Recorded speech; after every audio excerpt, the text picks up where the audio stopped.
think you should go on next, because you're next to Jane.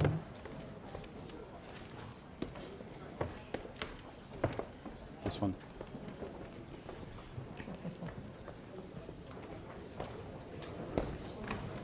Brigadier, I think you're with me here. Actually, I think you're here. Oh, is he? You want me back there? Oh. Okay. Where do you want me? Really completely messed up the seating arrangement. Oh, maybe I won't.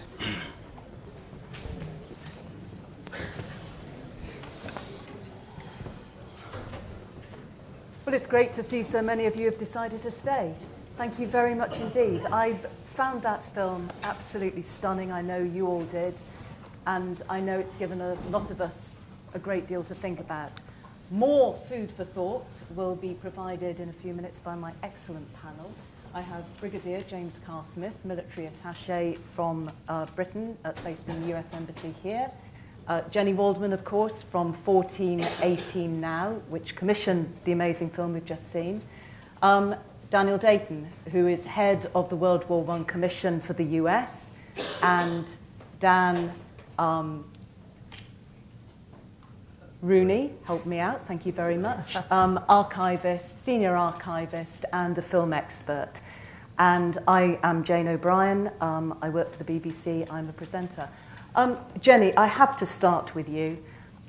This is a film that has so much to talk about, and I'm still digesting it, which is why I forgot Dan's last name there. There have, however, been a lot of films made about World War I. What did this film achieve that you couldn't have done in a documentary or another movie? I think in Peter Jackson we have a master of two things. He's a master storyteller, and he is also a master of post-production. His post-production house, Park Road, in New Zealand, is the post-production house of choice for many, many US and other films. So he really knows his post-production stuff. He's also an incredible expert on the First World War and has a real passion for it. So he, when we invited him to create something out of the Imperial War Museum incredible archive, he decided to take some 100 hours of digitized film and see what he could make of it. And he put that together with listening to around 600 hours of audio footage from the BBC archives of interviews with veterans that were made in the 1960s. And through those created a story which is, as you've seen, the story of the men's experience of war. He decided very deliberately that he wasn't going to tell us the history of the First World War. He excised any reference to actual names of battles or anything like that. What he wanted was the daily life, the experience, and then he did this post-production stuff of cleaning up the digitized but very damaged footage and retiming it so that it takes all the jaggedness out of it, and that transition that we all kind of sense at the point where they get to the front and it suddenly goes from the grainy black and white into fully colorized. And if you see it in cinemas where it's 3D, you can put on your glasses, and he's made a 3D version of it as well. And I think what happens at that point is that these people do come alive for us. You get their personalities, you get the cheeky chappy with the bottle, you get the way that they were joshing with each other, and you get the sense of how they experienced the war just from day to day, how they dealt with the fear, what they ate, where they went to the loo, all of that's all there. And I think that that's not the stuff of the normal documentary. That is really making us think and feel about history in a very different way. Yeah, that colour moment was the wow moment for me. Just as a matter of interest, how did you get Peter Jackson to do this? Did you just ring him up and say, hey, Pete, do you want to make a film? Well, we knew that Peter was a huge fan of the Imperial War Museum and had been there many times. And we also knew that in December of 2014, when we'd been in existence for about 15 months, was his the premiere in Paris of his final Hobbit film. So we just got very bold and invited him to tea at the Imperial War Museum with Di Lees, the director, and myself, and Tessa Ross, the producer from Film 4, who had worked with him in the past. And we just said, here's the archive. We're doing a centenary program of artists looking back at 100 years in order to make a new connection with history. What would you like to do? So glad you did. Absolutely amazing. Brigadier, a film about people rather than about the war. How important is it that we hear from those who fought it in their own words and their own voices?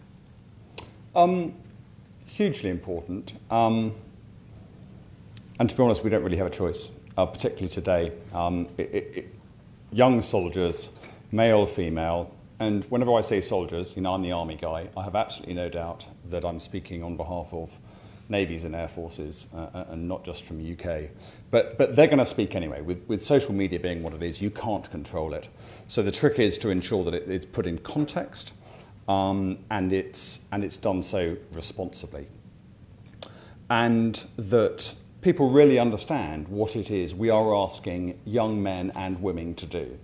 What we've just spent an hour and a half watching are some quite extraordinary scenes from young men, I think predominantly. Today it's young men and young women. And it's important that the nation understands what it is we are asking people to do. Because it's not armies, navies, air forces who go to war. Nations go to war. And it's really important that people understand that. And whilst the support that we're currently experiencing for our young men and women is quite extraordinary, what we also want is support for the mission. And if we can have support for our troops and support for the mission, then I think that the soldiers will value that so much more than just getting support for them. And that's, I think, the challenge that we've experienced this last 20 years. And that's what all of us, not just those of us in the military, but everybody involved, whether that's media, whether that's government, whether that's people in all walks of life, we really ask your support to ensure that the mission that young men and women are fighting for is understood. Okay, I want to make a quick straw poll here. There are a lot of uniforms in the audience, but can you just put your hands up if in fact you have actually served in the armed forces, either in the US or the UK? Okay, so about a third, but still the majority haven't.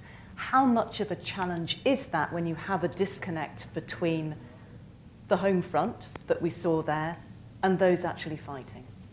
It's a huge challenge, but I think that we get after it in a number of ways. For a start, we recruit young men and women from society, and importantly, we will return those young men and women to society. Even old folk like me, at some stage, I will leave and I will go back to society. My children, 2 of the 3 are due to join the military very soon, probably only for 3 years, and they'll go back into society. So we have to work with society, and we have to ensure that they understand what it is we're doing. The reserve plays a huge part. Over here, it's either called the Reserve or the National Guard within the US military.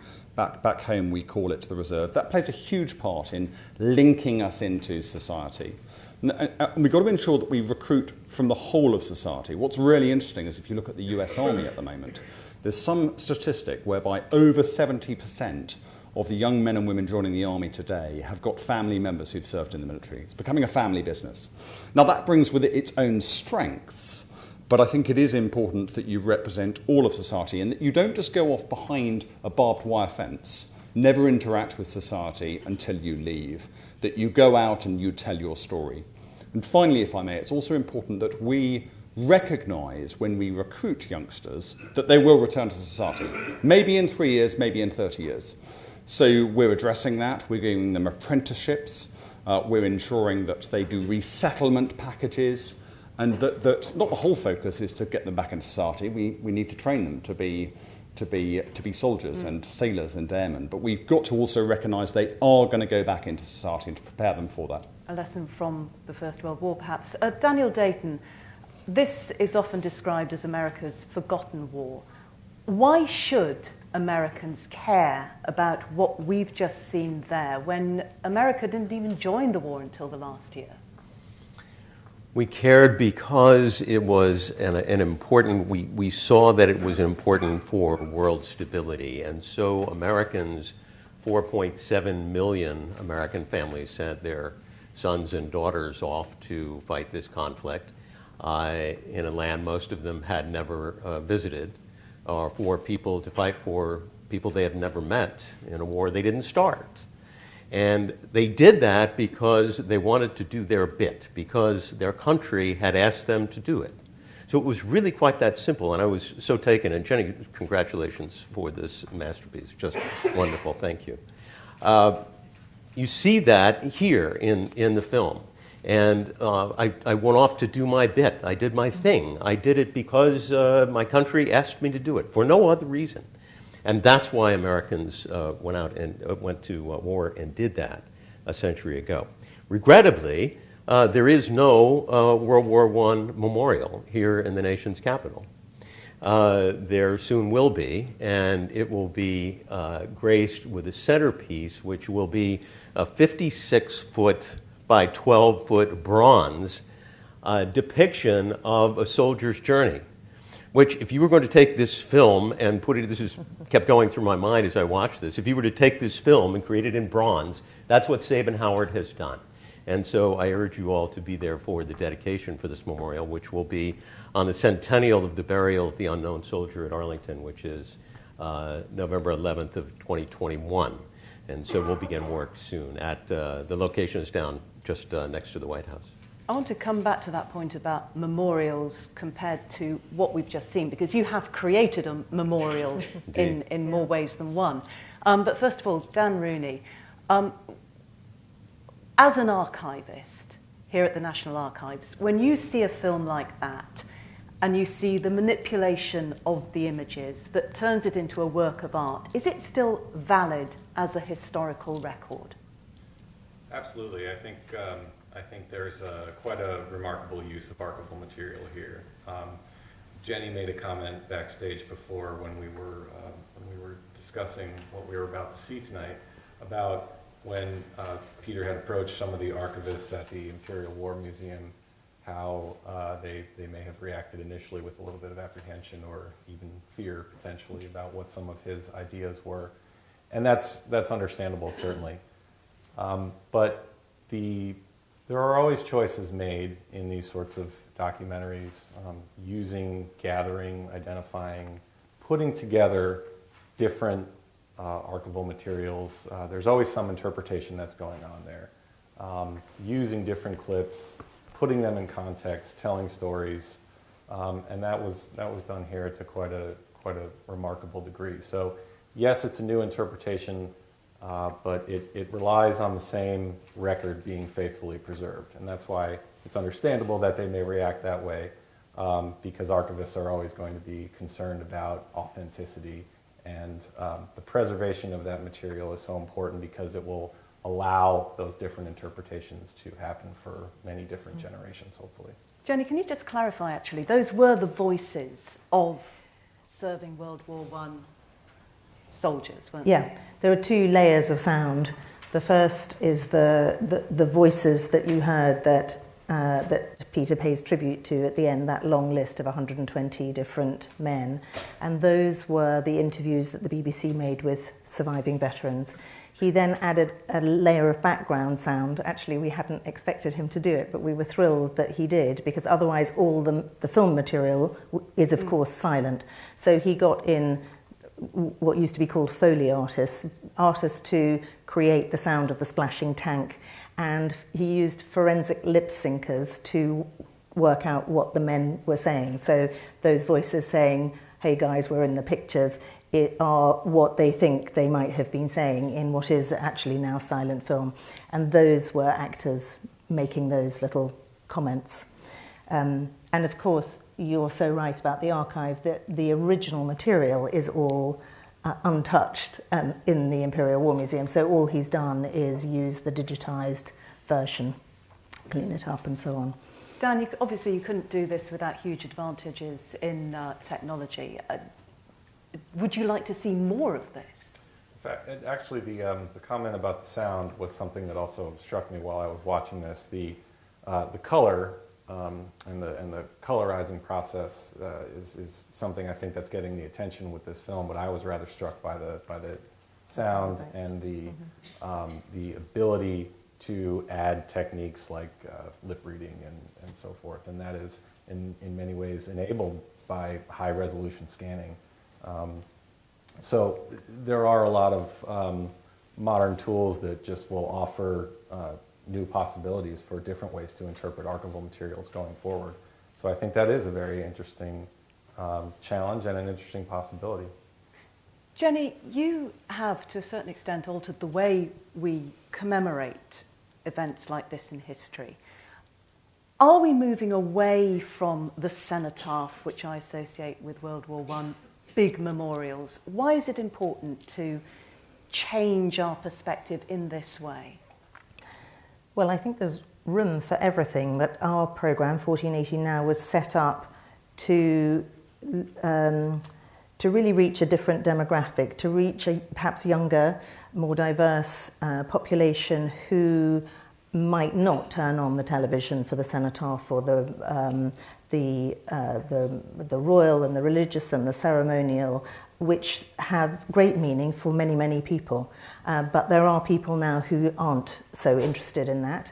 And what we found through commissioning artists to delve into the past and archive and really think about how the First World War resonates today is that artists through dance, through film, through theatre, through literature, and through visual arts are speaking to an audience today, particularly a young audience, who are interested in all of that. They're interested in digital, they're interested in grime, and if there are artists whose work they're interested in, they go to see that. And if the content is in fact around First World War or events about women on the home front or women getting the vote at the end of the war, which happened in the UK, all of that is it becomes of interest to them. So I think it's just a different way, different ways of reaching different people. One of the big elements of our programme is that a number of our events have been very large scale and outdoors and participative, and that again is a reflection of today. People today are interested in getting out their mobile phones and sharing. People are interested in being part of some experience, and so many of our artists have chosen to embrace that and invite everyone to make the art with them, and those experiences live in the memory rather than live on a pedestal, but they can be just as powerful. And you've brought those memories spectacularly to life. But can I just ask a final thought from you, Daniel Dayton? How long should we remember for? This is a war that ended 100 years ago. You're just building a memorial, a national memorial in the city. How much longer do we need to remember? Well, I don't think you ever want to forget this. This is critically important for us to remember so that it never happens again. This is this storytelling that Peter has undertaken here is brilliant in the sense that it tells the story of human beings in war as opposed to the history of the war, which is fine. And I'm fond of telling my people, we've written the history of the war pretty well around the world. What we haven't done quite so well is to tell the story of the people in it. And this does it absolutely brilliantly. And that's why, you can't, certainly my takeaway is that you never want to see this happen again. That you have a generation that is sent off to a bloodbath and comes home to relative indifference at the end. This is critical for human beings on the planet to see 1,000 years from now. Well, Jenny Waldman, thank you so much for commissioning it and bagging Peter Jackson to boot. Thank you very much, all of you. Dan Rooney, archivist here at the National Archives. Daniel Dayton, head of the World War I Commission in the US. Jenny Waldman, of course, 1480 Now, and Brigadier James Carr-Smith. Thank you very much indeed for joining me, and thank you all as well for being here. Absolute pleasure. Thank you. Thanks so much.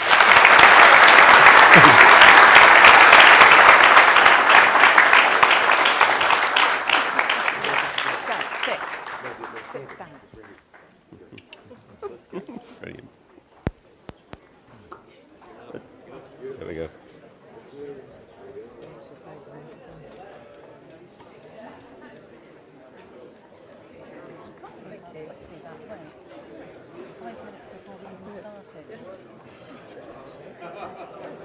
Thanks so much. Good to see you again. Wonderful. Thank you very much indeed. Thank you. Thank you, Jen. Thanks so much. It's wonderful. Good to see you. Thank you. Dan?